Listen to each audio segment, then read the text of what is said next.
Salam alaikum wa rahmatullahi wa barakatuh, hermanos, hermanas. Eh, Unas palabras más dentro del marco de los vídeos, de la serie de vídeos que estamos haciendo, titulado la Casa de Allah. Hoy vamos a hablar de un personaje muy poco conocido bueno, por los nuevos musulmanes prácticamente, aunque los musulmanes de mi época, que estoy hablando de hace 40 años, pues sí le conocíamos y fue uno de de los musulmanes más conocidos en tierras europeas y seguramente en en toda la geografía islámica. Este personaje se llama Ahmad ibn Mustafa al-Alawi. Nació en Argelia en 1868 en la ciudad de Mostaganem y murió en 1934 en Mostaganem también. Y fue, pues, según muchos comentaristas del Islam, el hombre del siglo. ¿Qué es el hombre del siglo? Bueno, pues el hombre del siglo hay que remitirse a un hadith que se encuentra en la Jamia Sagir de Jalaluddin Suyuti, que, como muchos de vosotros conocéis, es uno de los mayores sabios del hadith del Islam. ¿eh? Tomad el nombre, acordaos del nombre para aquellos que no le conozcáis. Es un muhaddith, un sabio del hadith de referencia, y se llamó Jalaluddin Suyuti. Era egipcio. Bien, volviendo al Sheikh al-Alawi, podemos decir que fue conocidísimo en el mundo islámico, probablemente desde que él alcanzó la mayoría de edad, los 25 años vamos a poner, hasta su muerte. Fue un alim de referencia, practicó el tasawuf y fue el sheikh de una cofradía sufi, de una cofradía del tasawuf que se llama Tariqa al-Alawiyya. Bien, ¿qué es la Tariqa Alawiyya y quién era este personaje? Primeramente vamos a decir que él en su niñez perdió a su padre y, como era una familia de recursos humildes, pues tuvo que trabajar de aprendiz de zapatero aprendiendo el Corán desde los 10 años por la noche, aprendiendo a recitar el Corán y de memoria, tanto que a los 10 años ya lo conocía. Su madre no estaba de acuerdo con que existiera las clases de religión por la noche, porque, bueno, pues, por los peligros que podía tener en una ciudad que estaba tomada por los franceses. Pero el Sheikh al-Alawi no la hizo caso y se fue formando hasta que llegó a la adolescencia, y entonces con un amigo suyo se puso a trabajar en una tienda, y allí, bueno, pues prácticamente pues era donde él pasaba su día, trabajando, estudiando, donde acudían sabios y gente de religión para entrevistarse con él, donde él los llamaba para tomar clases de ellos. Y bien, pues él a los 18 años, 20 años, se vinculó a una tariqa, a una cofradía sufi que se llamaba Isawiya, que había degenerado en su práctica hasta el punto de que, bueno, pues algunos conocéis lo que hacen los Isawiya, que es beber té hirviendo, encantar serpientes, etcétera, etcétera.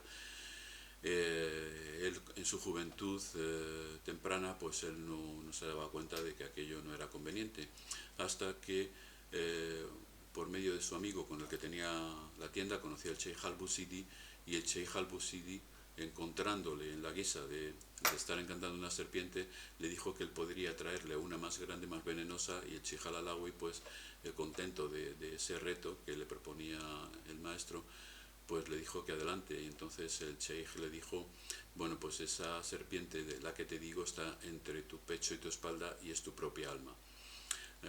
2 semanas después prácticamente se puso bajo su enseñanza, hasta que prácticamente en poco tiempo llegó a un estado muy alto, a un estado tal en el que el sheikh le dijo que la cofradía Darkawiya en la que se encontraba tenía que transformarla en Tariqa Alawiyya, y que él se iba a hacer cargo de la tariqa. Él, un poco asustado por la responsabilidad, porque era un hombre humilde y, aunque tenía un gran conocimiento, dijo que se veía impotente para eso, que seguramente que él tenía que seguir dirigiéndola, el Sheikh, el Busidi. Y entonces él dijo, no, donde pongas, serás un león, donde pongas la garra, allí serás victorioso. Y llamarás a tu tarika Alawiya porque será la más elevada de todas. Alawiya viene de Aliyah. No confundamos con los Alawi que había en la época Omawi, por ejemplo, poniendo como por ejemplo al nieto del profeta Zayn al-Abidin, ¿no? Bien, entonces desde este momento el Sheikh al-Alawi llegó a ser conocidísimo en todas las tierras del Islam. Prácticamente le hizo un viaje debemos de saber que en 1915-1920, cuando hizo este viaje, todavía el califato turco estaba en pie. Entonces él hizo un viaje por toda la tierra del Islam y creó zawiyas en todos los lugares, hasta el punto de que llegó a tener casi un millón de discípulos. Muchos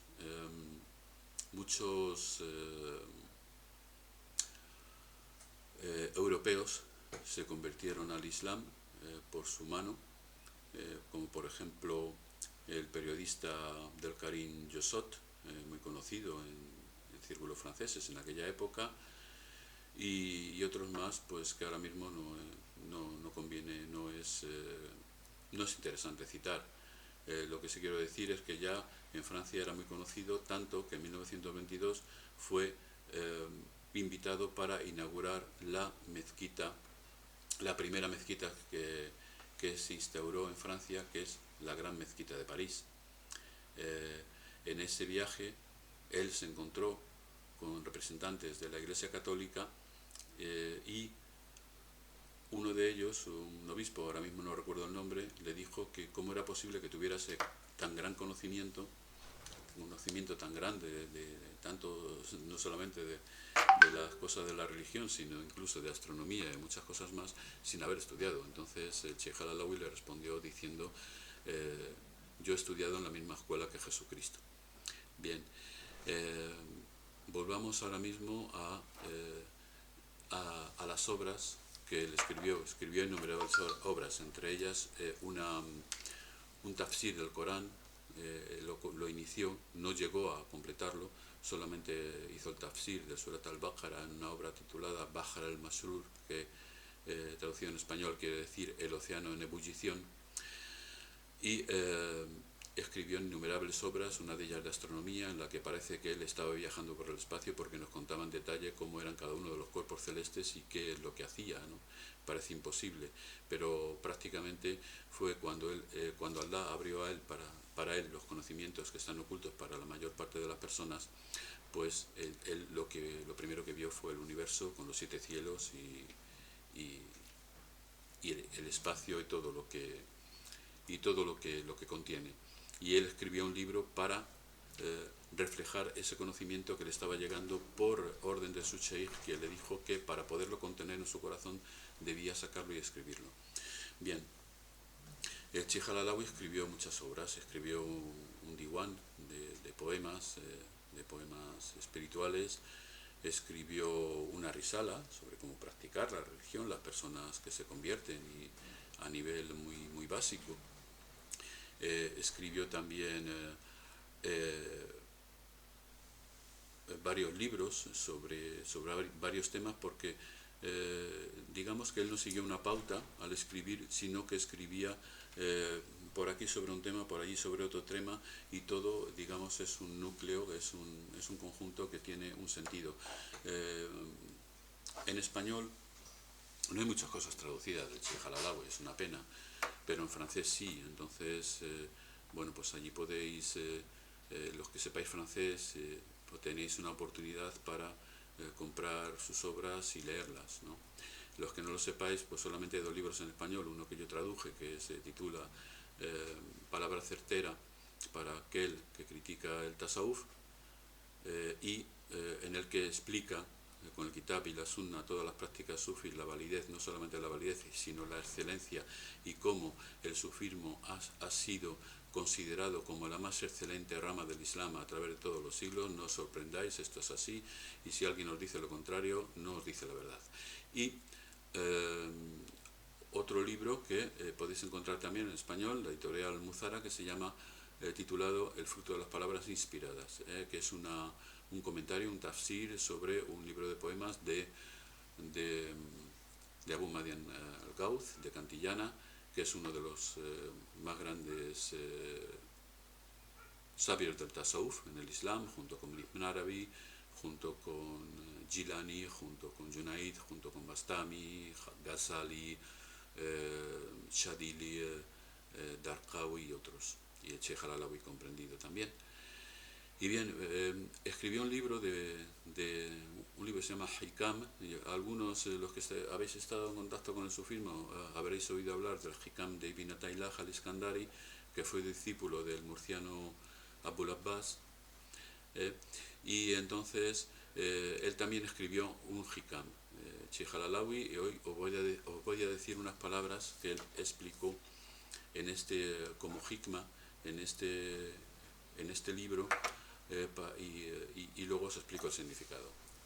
Esta palabra dice exactamente: aquel que quiere comprender los significados del Corán por medio de la ciencia exterior es como el que quiere sacar agua del océano con una aguja. Fijaos lo claro del ejemplo. Y sí, es decir, hay un hadiz que dice que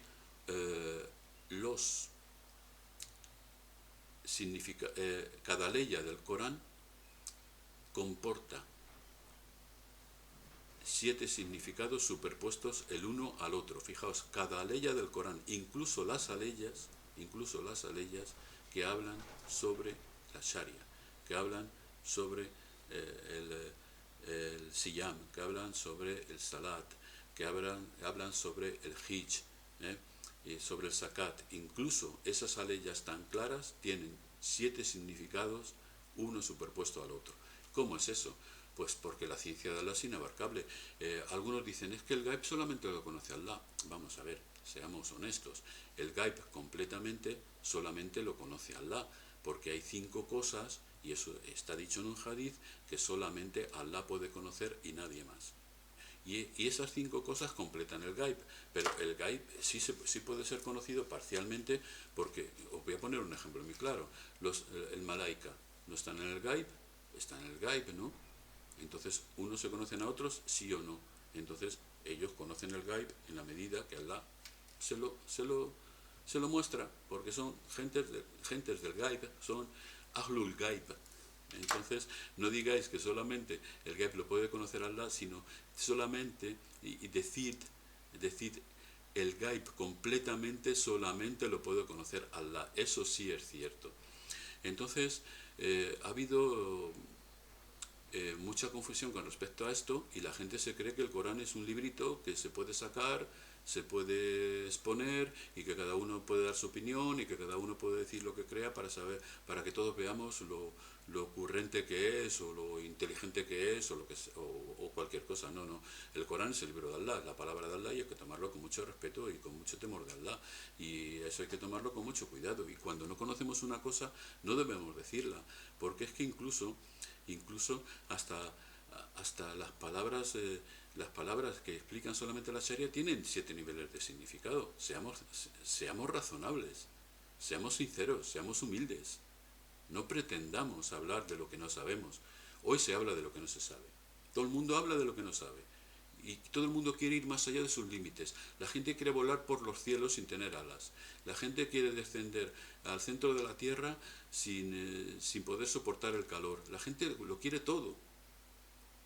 Y sobre todo aquellos que han estudiado 4 o 5 años, y si han llegado a estudiar, o algunos por correspondencia, que se creen que lo saben todo y se ponen a hablar de cada ley del Corán como si estuvieran hablando de un libro de filosofía. Pues eso no es así. Hay que ser más humildes, y vosotros, los que escucháis a esta gente, pues tened cuidado, pues porque también vosotros sois responsables de a quienes escucháis. No somos niños ya, somos gente mayor. Y bien, pues fijaos en el ejemplo, ¿no? La ciencia exterior solamente puede tomar una gota del océano. Fijaos, ¿no dice el Corán en otra ley ya, se os ha dado muy poco de conocimiento? ¿No dice el Corán en la surata al-Waqi'a, no habla de un libro oculto que solamente tocan los purificados? Hombre, libro oculto, ¿eh? Pongámonos a pensar un poco, pongámonos a razonar, si siquiera a razonar para comprender mentalmente que hay otra cosa, más de lo que podemos extraer de lo que estamos leyendo. Hay mucho más, y solamente lo tocan los purificados, es decir, es por medio de la purificación interna que Allah nos puede dar conocimiento.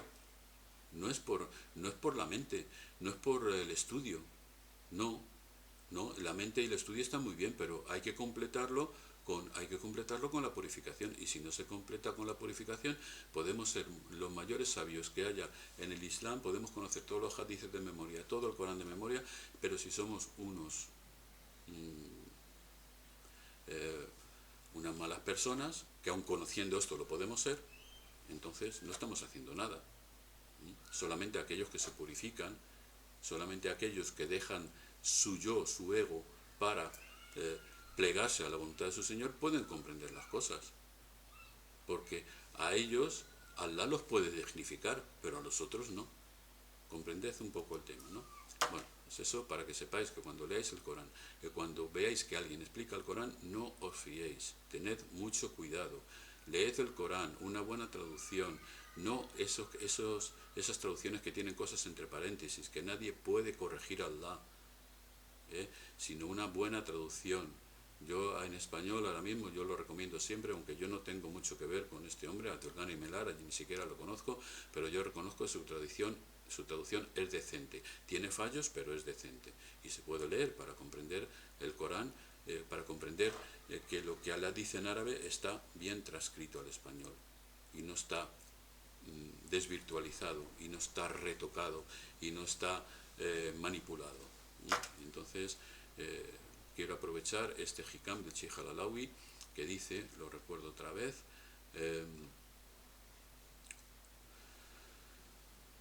quien quiera explicar el Corán a través de la ciencia exterior es como si quisiera tomar agua del océano con una aguja. Fijaos la imagen, fijaos en la imagen y daos cuenta de la ciencia que pueden tener aquellos que les da por explicar el Corán de su propia imaginación. Tened cuidado. Cuando se hace un tafsir del Corán, las explicaciones, si se es un sabio, suponiendo que se fuera un sabio, eso ya es mucho decir en esta época, en esta época en la que todos se creen sabios,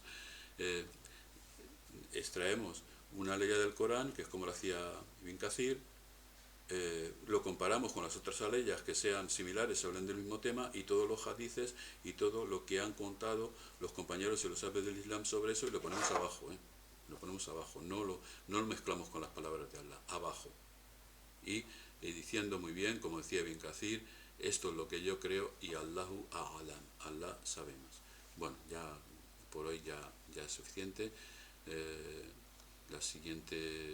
El siguiente vídeo, pues no sé cuándo será, pero esperamos que sea en breve. Salam alaikum wa rahmatullahi wa barakatuh.